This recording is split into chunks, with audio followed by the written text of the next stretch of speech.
నోరి దత్తాత్రేయుడు గారు క్యాన్సర్లో ప్రపంచ ప్రఖ్యాత వైద్యుడు. ఆయన జీవిత చరిత్ర ఆయనే వ్రాసుకున్నారు. మీరు ఆ గ్రంథం చదివితే ఆశ్చర్యపోతారు. ఆయన ఎంత కష్టపడి చదువుకున్నారు అన్నదానికి ఆయన బాల్యం గురించి ఆయన ఒక పారాగ్రాఫ్ రాసి చివర ఒక మాట రాశారు. ఏ విద్యార్థి జీవితంలో బాల్యము ఇట్లా గడవకుండుగాక అని వ్రాశారు. అంత కష్టాలు పడ్డారు.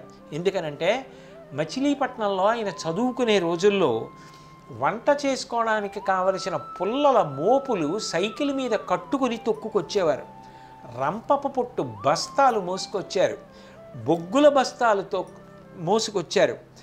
సైకిల్ మీద ఇవన్నీ తీసుకొచ్చేవారు. ఎంత పేదరికం అంటే దుకాణానికి వెళ్ళి ఆ దుకాణం యజమాని ఈయన చూడగానే పెద్ద పెద్ద కేకలు వేసేవాడు.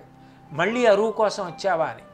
అలాగే నిలబడి డబ్బు పెట్టి కొనుక్కోవడానికి వచ్చిన వాళ్ళు కొనుక్కు వెళ్ళిపోతుంటే ఓర్పుతో అలాగే నిలబడితే అన్ని తిట్లు తిని ఆఖరికి ఆ కొట్టు యజమాని ఎప్పుడు ఇస్తారు మీ పెద్దవాళ్ళు అని గద్దించి ఆ సరుకులు ఇస్తే అతను డబ్బులు ఇచ్చే వాళ్ళకి ముందు కట్టి ఈయనకి ఎప్పుడో కట్టి అన్ని నిందలు వేసి ఆ సరుకులు ఇస్తే ఆ సరుకులన్నీ పట్టుకుని ఇంటికి వచ్చేవారు.